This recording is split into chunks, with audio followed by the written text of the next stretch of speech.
My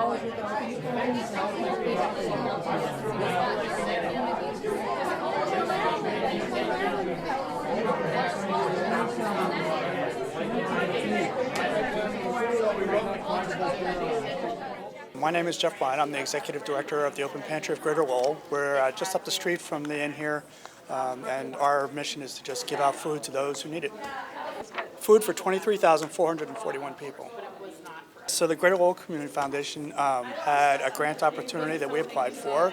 They had $90,000 in grants for hunger and homeless type things, and we are obviously on the hunger side of that. So they funded for us this very nice new freezer, which now is like one of the 6 freezers we have, and we have 2 commercial refrigerators. So we give out lots of fresh produce and a lot of perishable foods, some really high nutrition things that the clients really need. The mission of New England Dairy and Food Council is to support and promote healthier schools and communities throughout New England through student-led initiatives and investment. We were so excited to recently receive a grant from the Greater Lowell Community Foundation to support the Bill Ricca Community Food Market, which is a school-based food pantry that serves 450 families a month. And the grant that we received was able to provide better equipment for them to bring food to their families within their community and school district. So the mission of Mill City Grows is to improve people's health, the sustainability of the environment, and the local economy through providing fresh, healthy food that we grow right here in Lowell, alongside of education about growing food and eating food that is great for the environment and great for people. Mill City Grows received a $10,000 grant from the Greater Lowell Community Foundation, and it was to fund a transit van that we're going to use to support a number of our programs. So one of the things we're planning to do with it is deliver food to a brand new CSA program, that's a community supported agriculture. So we'll be working hand in hand with Lowell General Hospital to deliver fresh produce to 20 patients from their cardiac rehab unit and do education with them all throughout the 20 weeks about how to prepare the food in a way that's going to support their heart health. The other thing that we're going to do with the van is bring people out for volunteer days at our farms and our gardens. And so we really rely on our volunteers to keep all the spaces maintained, to plant the food, weed the beds, and harvest. And through all of the work on the farms and the gardens, we actually raise over 40,000 pounds of produce through the season, and all of that gets distributed back out to households in Lowell, the majority of which are low-income households. So our mission is to end chronically homelessness and people being out on the streets, over and over again. So what we do is we try to house them in suitable, safe housing, something that they can afford. Unfortunately, Lowell doesn't have too many options for affordable housing, and it's really hard to house people. Rent prices are really, really high, and some of these people are living just on a small Social Security check. So our mission is to find them safe, suitable housing and work with them after we place them to help them budget their money, manage their bills, help them stay on track, help them be able to make their own appointments, because when they're in the shelter, we advocate for them. We do everything for them. We basically do whatever they need to do.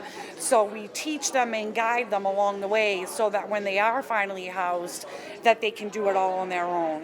First of all, I want to say a big thank you to Greater Lowell Community Foundation for the grant, because it is actually going to help bring an uplift to the shelter. The shelter was built since 1884, if I'm correct, and that's well over 135 years. It is due for an uplift. It is due for a change. We're trying to actually get it renovated, so it's going to be more inclusive. It's going to be more welcoming to the clients and, of course, to the staff that have to serve the clients.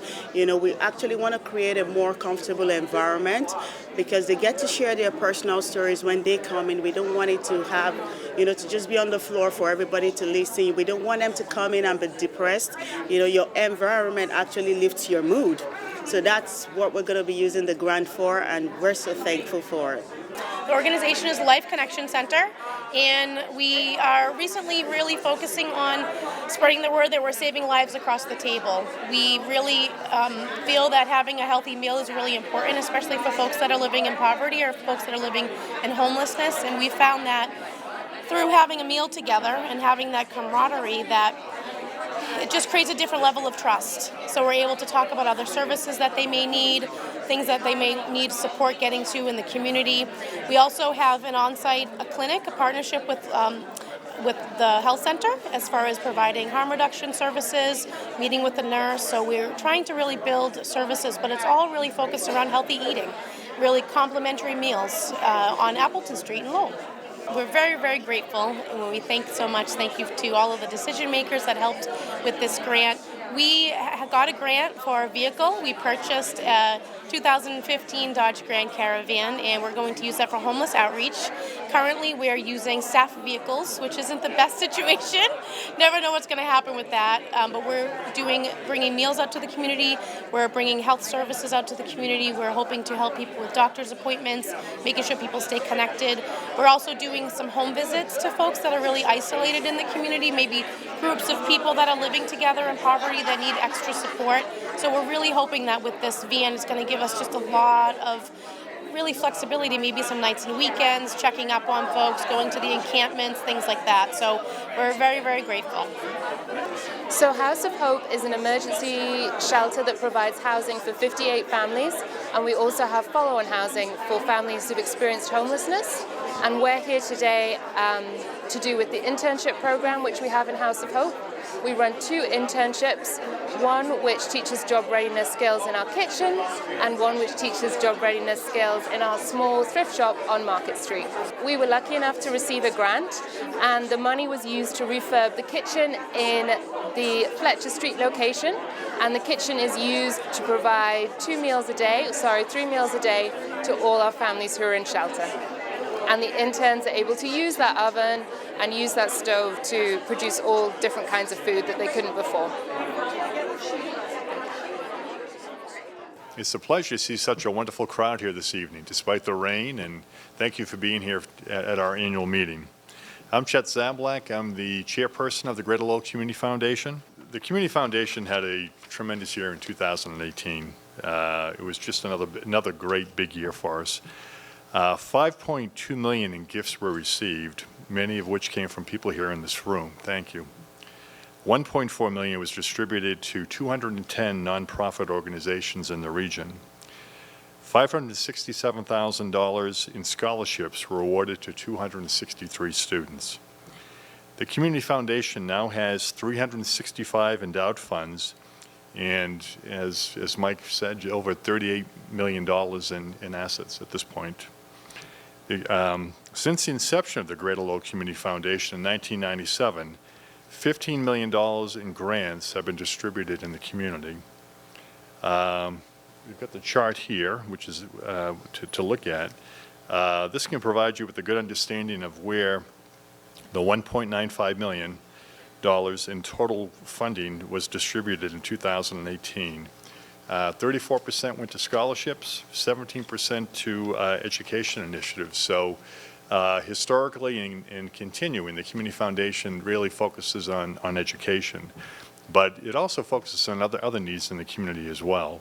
26% went to human services, 17% for arts and culture, 12% for health initiatives, 5% for community and economic development, and 4% for environmental initiatives. Now, I did add this up, and it actually adds up to 115%, so the numbers aren't wrong. What it does mean, though, is that often when funding is provided, it hits areas that have several of these features in them. So it could be education, environmental, and so forth. So it covers a broad array of different needs within the community. Of the $1.95 million granted last year, $135,000 was awarded to 18 local nonprofit organizations through the discretionary grants program. Increasing the foundation's capacity for discretionary grants is very important, and it's a key priority as it allows us to be more relevant and target key needs in our community. The foundation board focused part of the 2018 discretionary grant funding on social education to nonprofits. working to make a difference in our community. These grants will encourage active community leadership to help citizens understand and participate in the social, political, economic, and cultural surroundings. We need to continue to reinvest in social education that addresses risk factors that adversely affect one's health and well-being. We need to civically engage our community in this way. With that said, I'd like to now introduce our President and CEO, Jay Linnehan, and to continue the meeting. Thank you. Thank you, Chet. Thank you for all you do for the foundation. I also want to thank the board, that is, many of which are here tonight. And if the board would indulge me just for a minute, just so the rest of the audience knows who you are, will you do me a favor and just stand up to be recognized, please?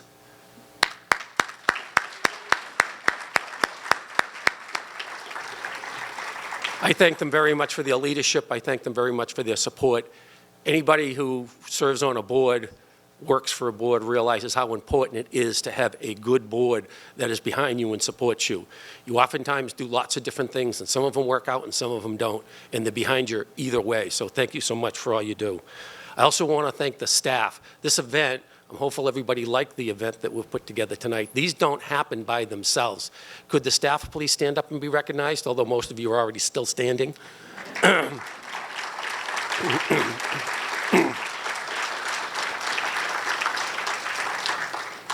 I would like to thank our donors, because they are the reason that we are here. They are the reason why we exist. And I want to thank our sponsors, too. Our sponsors have been very generous to us. And in your program, hopefully everybody has a program, we have listed our key sponsors. And please bear with me, just as I think it's so appropriate to mention our key sponsors. Enterprise Bank is our premier sponsor. Platinum sponsors Nancy Donoghue, DCU, Eastern Bank, Trinity, EMS, the Lowell Sun. Gold sponsors Eastern Salt Company, S&R Construction, and silver sponsors Element Care, Jeanne d'Arc, Leahy, Lowell 5, Merrimack Valley Magazine, NetScout, Salem 5, Volts Butler, and Wynn Companies. We've got a great amount of support from the players in this community, including the businesses, and we're very, very appreciative of that, so thank you. I also want to recognize a couple of our elected officials that I believe are in the audience tonight. We've got Councilor Vesna Noon, who's joined us tonight. And I know that Dave Conway was here, but he had to run. I'm not sure if he's still here. He is. Dave Conway's still here as well. Dave Conway's my neighbor. We talk over the fence all the time. I want to thank our community partners, and in our program, the community partners are listed as well, and they're listed in the back. And by the community partners that I'm referencing to, these are the folks that, and I'll speak a little bit more about it later, who are at the tables here tonight. I'm hopeful that you've had an opportunity to talk to them and get a little bit to know of what they do. As you're very much well aware, that the topic tonight is homelessness, and each one of the folks that are at those tables tonight do an amazing job helping to address the issues like that. And then I want to thank all of you for being here tonight. Thank you so much for attending. The Greater Lowell Community Foundation is a platform for philanthropy. So what's philanthropy? Philanthropy is a voluntary action for the common good with absolutely no expectation whatsoever for a return. It is not something that is reserved for the wealthy. Every man, woman, and child can participate and should, regardless of their means. The only requirement that you have to have is that you have to care. It's about knowledge. It's about learning about your community. It's about learning about your school. It's about learning about your government. It's about developing skills and values and having the motivation to make a difference. It's about building networks and that have value and that have authority.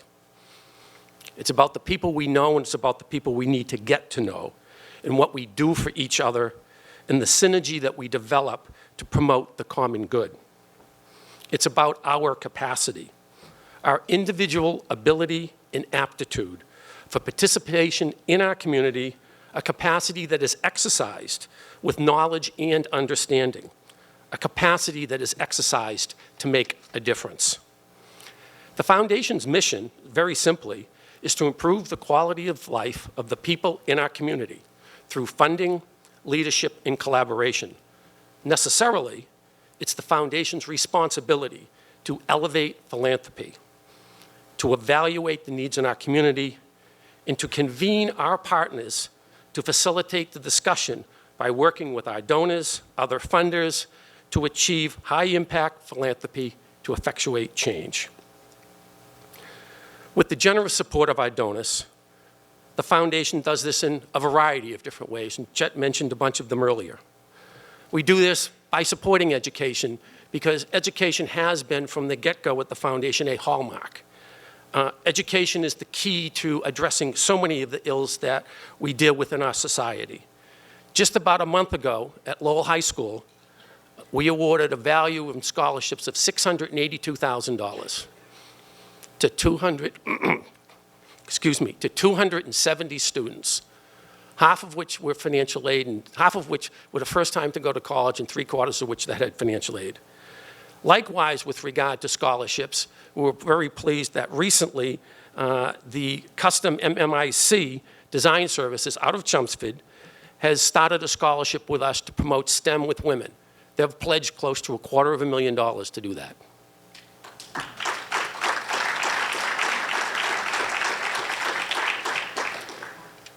We fulfill our responsibility by managing endowed agency funds with some 48 different nonprofits in the Greater Lowell area, amounting to over $4 million, those who have entrusted us with this extremely important fiduciary responsibility, and we in turn have worked really hard to be as flexible as we can with those dollars so they can meet operational needs. We do it by supporting fiscal sponsorships, and fiscal sponsorships we do so that individuals that have fabulous charitable objectives can facilitate that passion.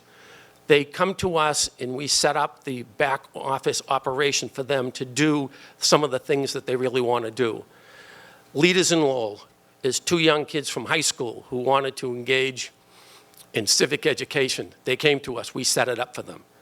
Hidden Battles was an individual who wanted to address PTSD with first responders and veterans. They came to us, we set it up for them. Free Soil wanted to promote diversity and inclusion through the arts. They came to us, we set it up for them. This, to me, is grassroots philanthropy, and we are so pleased to be able to do that. The foundation likewise focuses on a variety of different issues over the years, and when I first came in 2016, as we looked at our discretionary funds, one of the things we were thinking about was what is one of the key needs in our community? And one of the real key needs in our community was opioid abuse. So for those 2 years, and continuing to this day, we have focused some of our discretionary grants on that, and we have awarded over $160,000 to address those needs, and we continue to do that. Chet mentioned earlier a little bit about social education. That's a focus that we've taken this year and a focus that we'll take next year as well. That is, obvious, as noted, to address civic education, civic engagement, and social justice, which I think is so important in our community today as much as it has ever been.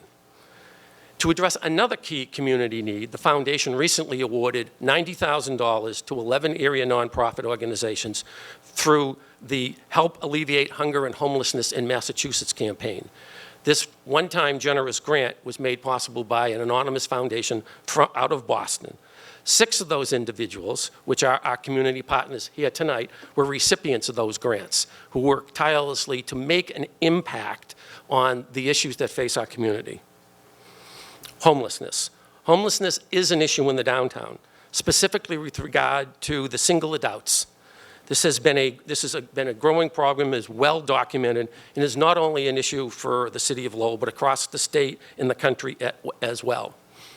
As we sat at the board meeting that predated this up here tonight, I had mentioned that it was last year at this time that the board was talking about this issue. This issue came to the attention to the board from the program committee. The program committee is a subcommittee of the board that looks at the needs in our community. It's one of the most important things that we do. And what was raised was homelessness in the downtown. The board at that particular point in time voted to support and to facilitate an initiative to address homelessness in the downtown. Since then, the foundation has been working throughout the year and up to this time with a variety of our partners to how do we scope out this plan.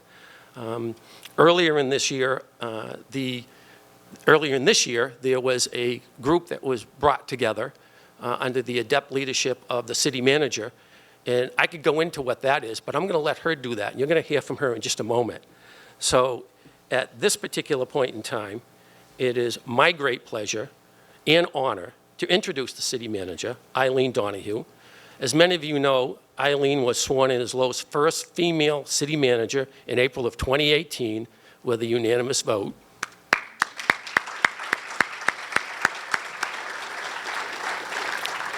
Prior to that, of course, she served in the Senate for many years representing the 1st District. And of course, prior to that, she was on the Lowell City Council, and she also served as the mayor of Lowell. Eileen has had an outstanding public service career, not only as the public service that she's done in the capacities of things I've just mentioned, but as an individual. It is my great pleasure to welcome Eileen Donoghue to the podium tonight.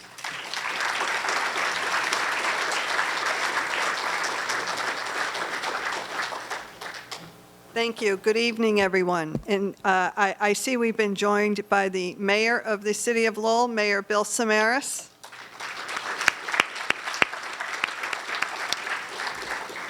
Well, thank you. It is truly an honor to be here tonight for a number of reasons, but I want to express gratitude to the foundation for all that you do throughout the year in so many different capacities, but particularly in this capacity and the endeavor that we started earlier this year, and that is the Homelessness and Sustainable Housing Task Force. Let me just take a moment to explain a little bit about what that is all about. I started as the city manager, again, a little over a year ago. I wasn't unfamiliar with some of the challenges that the City of Lowell faces when it comes to our homeless population. I think what took me a bit by surprise was the magnitude of the issue. The magnitude of, and for many different reasons, that people are suffering and struggling with homelessness and the lack of ability to find sustainable housing. It's a vicious cycle that individuals find themselves in. And especially in this climate and the rising cost of housing, it makes it really, really challenging. So I wasn't in the job very long before this became evident that this was an issue we would have to deal with. Through the leadership of the City Council, who had brought motions on this, asking my office to look into this, the councilors, the mayor, and so we started to do that. But unfortunately, it's a tough issue, and I would be asked to meet with groups who were being impacted by this, not the homeless individuals themselves, but whether it was businesses, whether it was residents, there was just a spillover effect of how this was impacting our community, from police matters to interruption of business activities. It was a huge challenge. I began speaking to our partners, and this is where we are so blessed in Lowell. We have these natural partnerships. We don't even think of it as being partners who aren't part of the silo of city government. And in that regard, I had the occasion to speak with Jim Cook from the Lowell Plan, and who is here tonight. And he was expressing interest and concern of some of their membership as far as this seems to be growing, and we don't seem to have a handle. I had the pleasure of working and talking to Karen Frederick from CTI, who has a vast amount of experience in this area, but not so much perhaps in the single individual area, but tremendous experience. Jay Linnehan, a partner indeed, but not one that I expected to want to partner on this particular issue. And yet there he was, stepping up to the table saying, what can we do? What can the foundation do to help? So through the combined efforts, we looked across the horizon, and we saw that the City of Worcester had done a task force a couple of years ago. We started to envision how we could pattern ourselves. It was a successful model. And then we reached out, we formed a leadership team of all the individuals I just mentioned. We reached out across the community, a cross-section, everyone from healthcare to individuals who are working in this space in terms of agencies, the police, the fire, you name it. And we assembled a task force of about 30 individuals. What we didn't tell them, perhaps, in the beginning, was, we expect you to work hard, to meet all the time, to come up with results within about 4 or 5 months, and yet nobody walked away once they knew what was being asked of them, and have been hard at work since April, meeting countless hours on this. We saw and we understood just the cross-section of experience out there and how we were able to try and leverage this. But we also understood we would need some help. We would need some help here because, again, as Jay said, Lowell is not alone in struggling with this issue in our city. Many cities across the country are. Some are doing it successfully, and some not so much. And so we looked again to the city of Worcester, and we saw they had utilized the services of a consultant that Karen Frederick was very familiar with, and in the name of Barb Pope. And we wanted to see, could we possibly bring her on board to help, to advise, to consult. And so, again, through the financial support and resources of the Greater Lowell Community Foundation, CTI, the Lowell Plan, and the City of Lowell, we were very lucky and successful to bring Barb Pope on board to advise us. This has been a real game changer for all of us. Her experience in working in cities across this country, her expertise has been invaluable. Her advice to us, and you'll hear some of her ideas and her findings here tonight.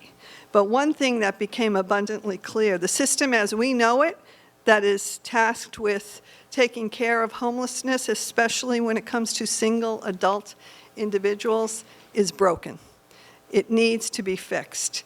And we were able to, through Barb's fresh eyes, her fresh perspective, take clear look at what we have here, what's working, what isn't, what can we do about it.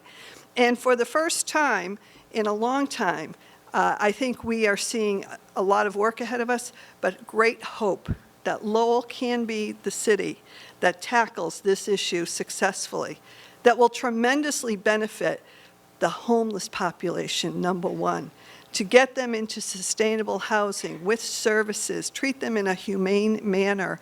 That isn't happening today when people have to live on the street or in a shelter. Number two, for the first time in a long time, we have the owner and operator of the shelter, the Lowell Transitional Living Center, with us at the table, working toward these solutions, a tremendous change from what has happened in years in the past.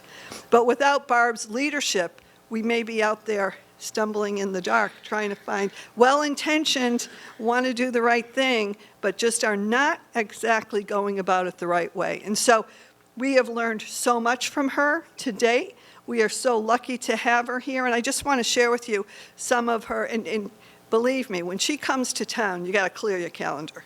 She's going to keep you working from early morning till late at night. She is the Energizer Bunny. She's out there visiting, parts of the city, and just her list of demands is very inclusive and exhausting for those who are working with it. I want to recognize from my office our right-hand person in this, who has been working together with Barb, and also Craig Thomas from DPD, and that's Alex McGee, who's been our point person on this. So let me tell you a little bit about Barb.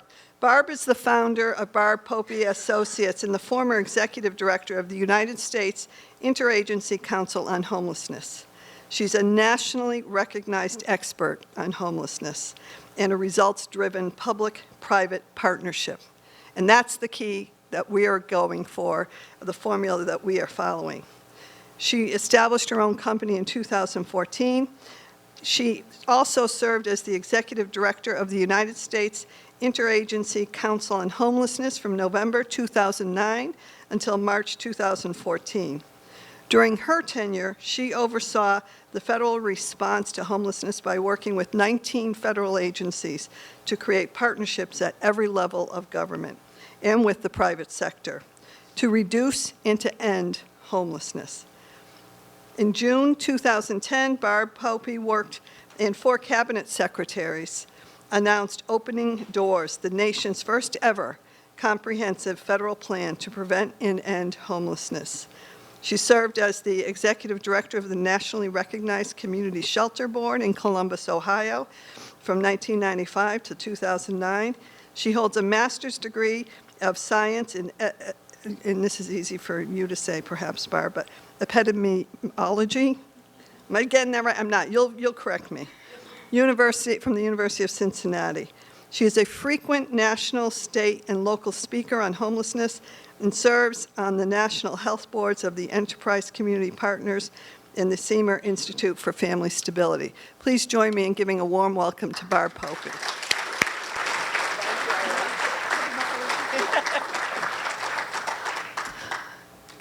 Good evening, all. It's great to be with you. Thank you for your very kind remarks on the progress we're making and the chance to be a part of this. And it is epidemiology. It's a public health field. So as the manager said, I hail from Columbus, Ohio, and it's great to be with you tonight.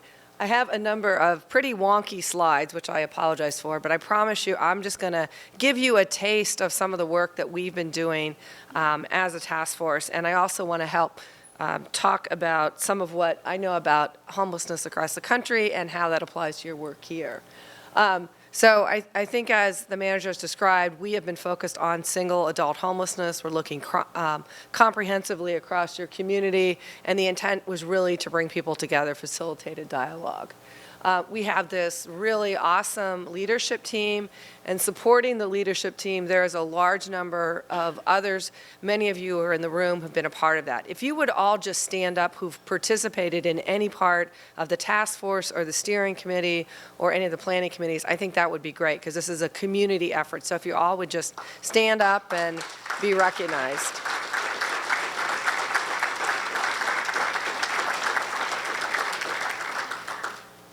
Oops, one too fast. So the first question that I often get asked is really kind of what causes homelessness. And there really is no one thing that causes homelessness. For each individual, it can be a very different experience than any other individual or family. But there are kind of 4 drivers of homelessness that I think we have to understand. This is not well covered in the media, and we often get bad impressions about what homelessness is just by watching the media. And the first thing is, though, the real underlying issue is that housing is out of reach. For too many Americans, their housing costs more than they're making. They have a crisis, they lose their housing, they can't pay the rent, and they end up without a place to live, which is often tied to the fact they might have inadequate income. And this might be on a chronic basis. They're on a fixed income with a disability. Increasingly, we're seeing seniors on fixed income who are falling into homelessness. Or it might be a crisis. They had a job loss, they had something changed in their economic situation, and they lost their income. This can also be because they have health issues, and more we're seeing health as a driver of economic problems, where chronic health issues prevent people from being able to work consistently.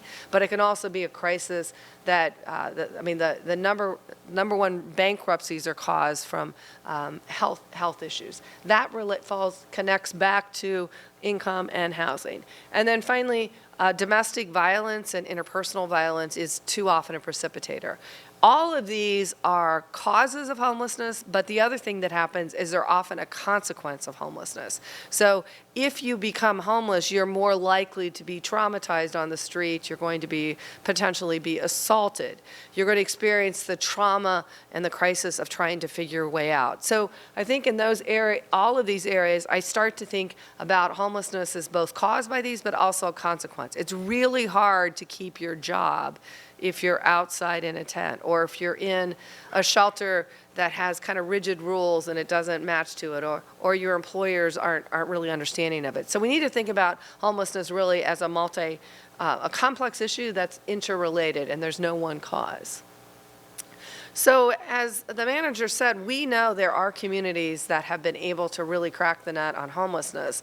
And there have been a couple of national studies that have been done that looked at what does it take to have a community get to the point. And I want to point out that there's 4 communities. I'm actually going to have 5 communities now because I've most recently visited Syracuse, New York. But if we look at Bergen County, New Jersey, Lancaster, Pennsylvania, Montgomery County, Maryland, and Rockford, Illinois, and then adding Syracuse to the list, what we know is they have made public commitments and making this be a commitment that we as a community are going to address it. They have moved to a system-wide housing first response. What that means is programs aren't operating independently. They're aligned with a goal of helping everyone to be rehoused. They do a lot of work around what we call by name lists, like knowing the people, doing shared case conferencing. They offer a full spectrum of supports to ensure that each person's individual needs are met. They're tracking performance. Importantly, they have the right leadership. You can operate independently in your silos, but if you want to act together, you got to get everybody at the table at all levels. That's from the political leadership and the civic leadership all the way down to the frontline staff. You've got to have all of those engaged. You'll also have to foster new partnerships, thinking out of the box around how you partner with health agencies, and you're at a pivotal point here with what they're called new ACOs you can bring, and they have been brought to the table. They also then plan for a sustainability of attaining it.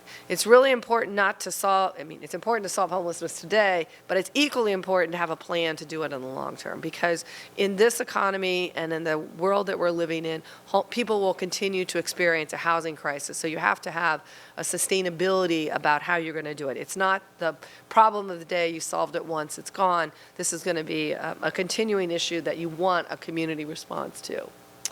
And the way that we do this is through what we call housing first. And this is an important concept for you to think about, even though it is a little wonky.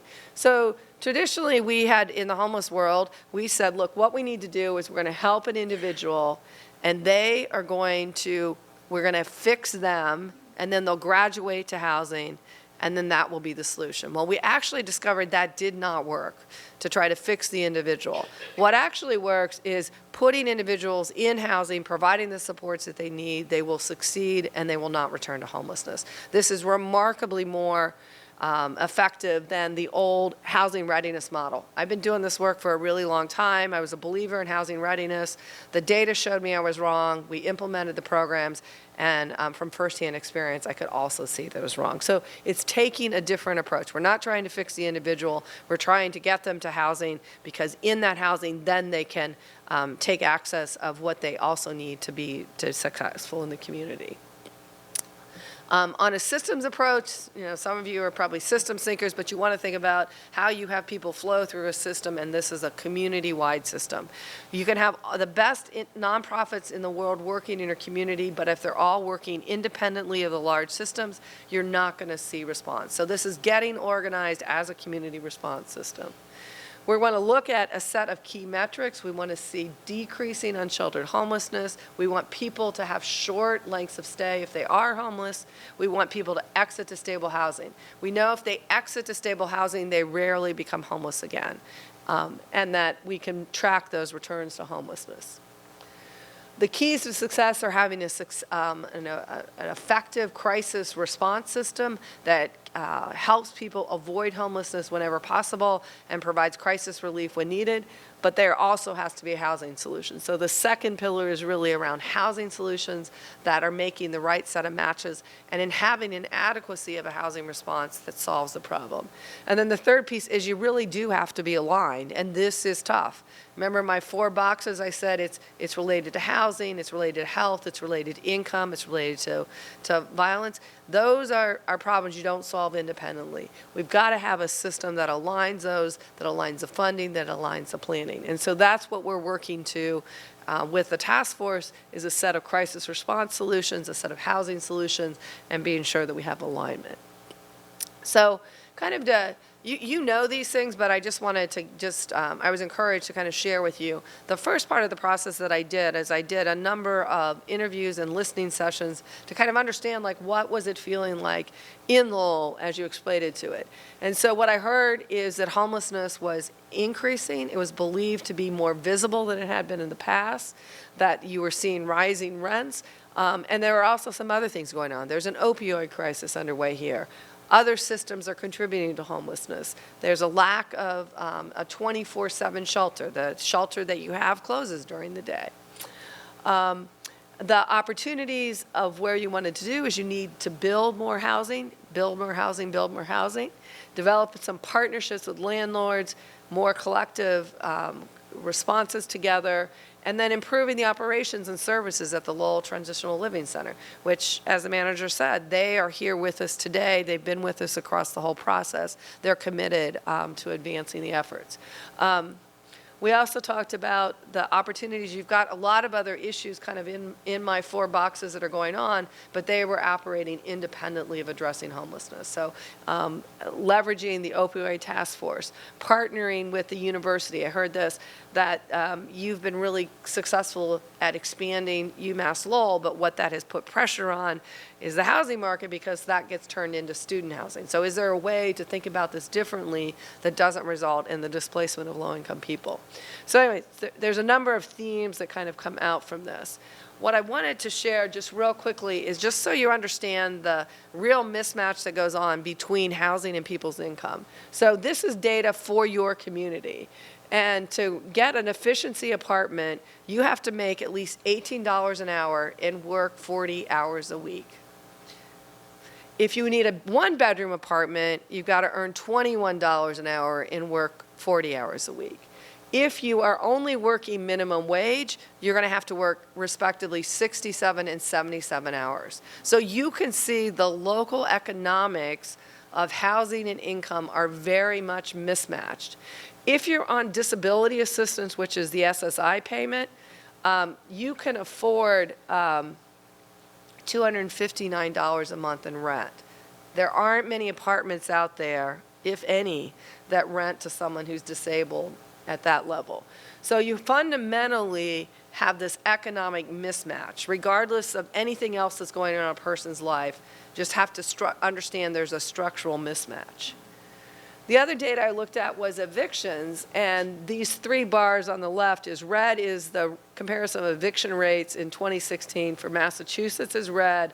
Lowell is higher than the rest of Massachusetts, and it's even higher than the national. So what that tells you is that it's getting worse because you have more people being evicted. Once people are evicted, it's even harder to get rehoused, and you're gradually on it. If you've got time to read a book, read Evicted by Matthew Desmond. It's just a fabulous book that talks about the crisis of eviction in our country.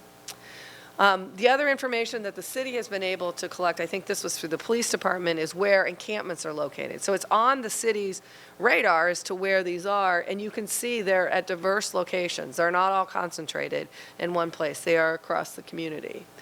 And when we looked at kind of the resources on what there is to kind of address homelessness, when I looked at the single adult, at first I was like, you got a bunch of stuff. Oh, and then as we unpacked it, discovered, well, there's some of the single adult that's set aside for domestic violence only. A lot of it is set aside for veterans only. So the resources are fairly limited to help single adults who are either not domestic violence or veterans. Data is a big issue. I'm sure this is an issue on many social service and other issues, but in particular, because things were fairly siloed, we don't have the kind of data we needed to track the progress. I always recommend using data to drive your solutions, and in this community, this is a tremendous opportunity to do this a lot better. When we look at the federal funding that's coming in that's actually within control of the city manager and the mayor and city council, it's actually a pretty limited amount of federal dollars are coming here. It's just $1.8 million, and of that, a big chunk of it is also to help residents outside of Lowell. So you have limited federal resources that you could direct to addressing the affordable housing crisis and homelessness. And then the other piece is that you did have some federal programs that come through a combined body, and you weren't scoring well nationally. You're kind of like too small to score well, so you've had a declining base of what's called the continuum of care funding. So again, this is an opportunity because if you don't address this, you'll continue to have declining funding. So the fast forward on this one is the city is working with the state to figure out if there's a more efficient and effective way to do this that preserves the resources you need in Lowell and puts you less at risk of losing in the future. So back to the opportunities to improve. At the highest level, we are working across 5 big areas. One is you need a governance and decision-making structure that is cross-sector with strong community engagement. So all of you can be a part of the solution, but we need to have a leadership table where folks are really sharing. We need collaborative and aligned funding. We need funding to be rewarded competitively. This is kind of an right? Because if you've been getting the same grants year after year, you put it in your budget and you're counting on it. So this idea of moving to more competitive funding that's aligned with the needs that we're going to articulate in the plan will cause some shifts in the community. But it's going to be worth it because you're going to get community results. We also need to see this focus on results both at the community level but also at the program level. It's not enough to have good intentions. We need the data to back up that your good intentions got results for the community and for the agency. You need some core functionality in how you are meeting the HUD requirements, which I think is going to get addressed through this new partnership, and leveraging other mainstream services and funding. So although the city doesn't control a lot of the resources, a lot of your resources are flowing from the state and from the federal government to other agencies. So there's this opportunity to change that. So on crisis response, there's a few things that are really important to know. You have tons and tons of street outreach going on, but it's not aligned or coordinated, and it's not directed toward solutions. So working toward a coordinated approach to outreach is important. Changing your social services model to be one that's around solving problems with individuals there's a specific kind of set of strategies there, but it's changing essentially it's changing the way you do business in the crisis sector. We want to see looking to how you reduce discharges into homelessness, whether that's from prisons or jail or hospitals or foster care, any of those places. How do you reduce that? And then we want to see, this is really important, is a housing-focused, low-barrier, 24/7 emergency shelter. So transforming the Lowell Transitional Living Center to be 24/7, to be low-barrier, not a sober shelter, but a shelter that's working on housing and helping people be better connected. So on the housing, there's lots and lots of work that needs to get done. We need more landlords to be engaged and to be a part of the solution. We need to focus on several types of housing options because, as I said, each person who's homeless really is different and they need different levels of assistance. And so the Housing Committee under Craig's leadership is working to come up with some ideas. We invite you, if you want to join us, we're getting together at 8 o'clock tomorrow morning and gonna move along. Okay. And then at the systems level, these are all places that can contribute to the system being a part of working with us. This is a cross-sector problem, so we have been really fortunate that we've had really active engagement from the Lowell Police, the fire, the EMS, your school system, the university has been engaged. We need employers. So the idea being that we're going to bring the cross-sector to it is important.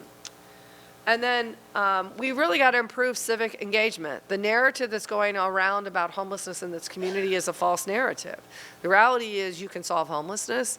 You just have to get yourselves organized to do that. So I challenge you to change that narrative and to actually do that because you've achieved some successes. And so we need businesses to be engaged. We need, obviously, philanthropy, faith-based organizations, and then creating a greater public awareness that there isn't just a problem about homelessness, there's solutions to it. And I think if we rely just on the media, the regular media to tell the story, they like to cover what doesn't work. And I think you're at a point where you're going to be able to say what does work and get that positive narrative out there that encourages people to participate. So the task force met this morning. I come back in July, which will be my 3rd visit to your community, which has been great. And so they're not at a point that they have firm recommendations that anybody's voted on. But there are some ideas that are kind of out there. I was encouraged to share those as ideas so you'd have some sense of what we're really talking about and what might be possible.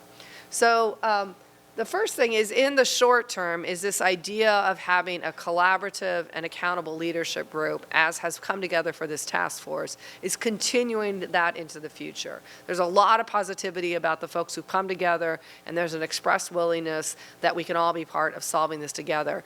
And the manager has been an exceptional leader on this, but the rest of the leadership group has also committed to continuing. So I don't think I'm stepping out of bounds to say you all have done it, because if you didn't do it, we wouldn't get there. So I'm hopeful that will continue. The city is really going to look critically at its resources to see how it can align with this, and it's a high priority for them to look at it.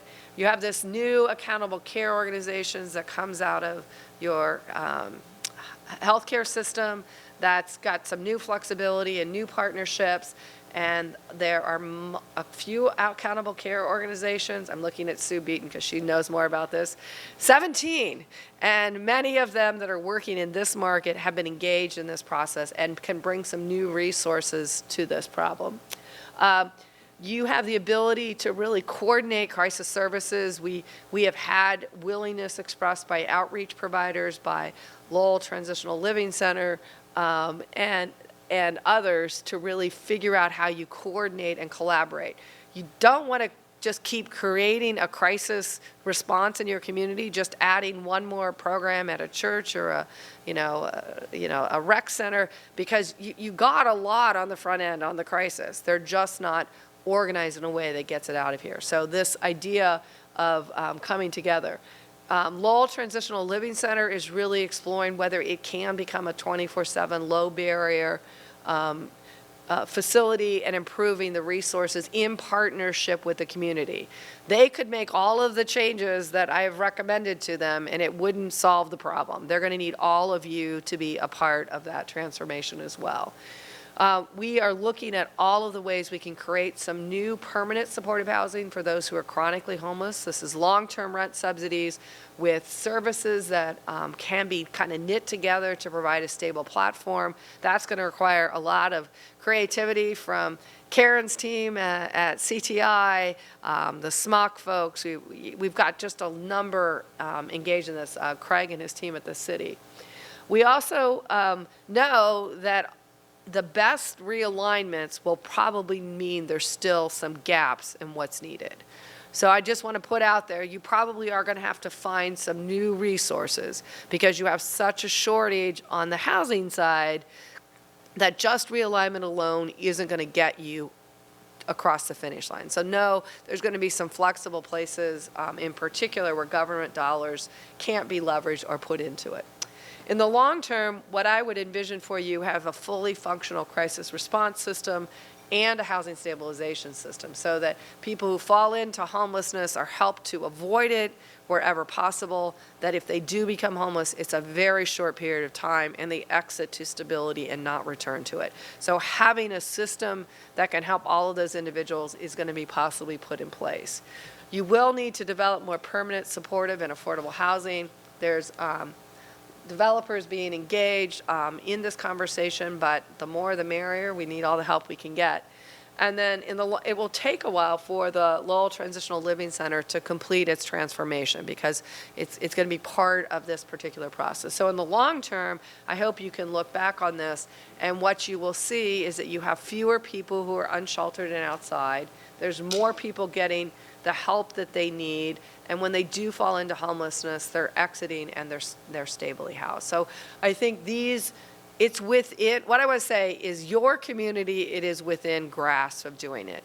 I do work kind of across the country, and I have to say, there's places I go where I can't quite see how they get to the end because the problem is so immense, or the community is so defensive about what's not working, or they don't have the kind of both civic and political leadership that you have in this community. So I remain really hopeful that you can make tremendous progress. I did the work with Worcester, and actually the task force just wrapped up a year ago, which is kind of hard to believe, but they're already seeing many of the results from that work. It's long haul together, but you can begin to have some early wins and see some progress. And I think you've got the right set of ingredients here that if you work together, I can return and you'll be like, I just recently went to Syracuse, New York and Rockford, Illinois on another project. I was studying their successes. And I had, my telling pace was I have an aunt and uncle who live in Rockford, Illinois, and and a cousin. And I said, well, what's different about homelessness today than it was 5 years ago? And they say, oh, we used to see lots of people downtown. Now we see them occasionally, but it doesn't happen that much. They had this kind of reflection. And these, I mean, they don't work in this field at all, but that was their experience as a citizen of Rockford. So I know that it's possible, and I think you have a better chance of being able to do it in this community because you are a caring community and you've got many of the ingredients. You just need to put it together in an appropriate, in an appropriate way. So I think that's the end of mine, and I think I did it. I didn't get any flagging back there, right? Okay, good. Thank you all. So we'll wrap it up here. I want to thank everybody for being here. Thank you for supporting the Greater Lowell Community Foundation. We are grassroots, boots on the ground here to do the things that we've just been talking about, and we'll continue to do that. So thank you very much.